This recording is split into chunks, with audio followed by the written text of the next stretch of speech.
Fabien Gaben qui nous rejoint à présent, qui va prendre la place de Letton 2. Vous pouvez laisser le micro, tout va bien. Il est président, directeur général de Iten. Installez-vous, je vous en prie.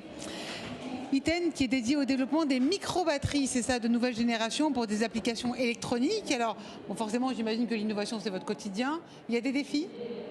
Ah oui, le stockage de l'énergie, c'est un enjeu majeur pour tous les circuits électroniques. Hein. Et aujourd'hui, la taille des processeurs a été divisée par 1000 en l'espace de 50 ans. Ah 1000 Ah oui, leur consommation énergétique aussi a été divisée par 1000. Et de manière assez inattendue, dans les circuits électroniques, on continue à mettre des stockages d'énergie avec des piles-boutons et il n'y a eu aucune miniaturisation, aucun effort qui a été fait pour cette problématique. Ah oui, donc c'est quand même... Et justement, alors, à quoi sont destinées ces batteries dont vous parlez? Alors, ces micro-batteries, elles se présentent vraiment sous forme de petits composants ultra miniatures. Hein. On parle de composants qui peuvent être aussi fins que l'épaisseur de 2 cheveux. Voilà, c'est du nano. 2 cheveux, c'est plutôt 100 microns, c'est un peu plus que le nano. Et elles se présentent comme tous les circuits, comme un composant électronique. Elles peuvent être montées sur les circuits électroniques par les procédés automatiques de soudure, de pick and place, de reflow. Donc voilà, ça se présente comme n'importe quel composant passif.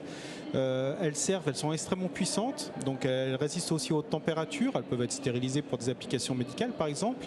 Et le fait qu'elles puissent combiner à la fois des fortes densités d'énergie et de puissance, ça ouvre en fait des possibilités à très très nombreuses applications.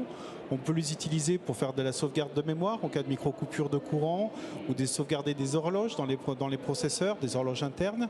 Elles peuvent servir aussi à alimenter des fonctions de communication sur des étiquettes pour faire du suivi logistique de bagages ou de colis de manière à géolocaliser tous ces dispositifs en temps réel ou remonter des informations de maintenance. Ah, c'est génial. Mais c'est un fleuron français, ça? Exactement. Alors, c'est une société que j'ai créée en France.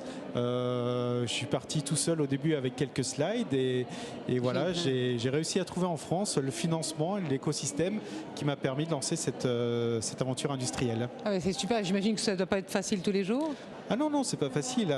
Voilà, quand on se lance dans un projet industriel, il faut faire preuve de beaucoup d'opiniâtreté. C'est un combat de tous les jours, mais voilà, quand le projet est bon et qu'on est motivé, ça finit toujours. Il faut surtout y croire, j'imagine. Il faut y croire, il faut aussi avoir beaucoup de compétences, savoir s'entourer, avoir des compétences, un peu d'expérience industrielle et trouver les bons partenariats avec les laboratoires, les différentes...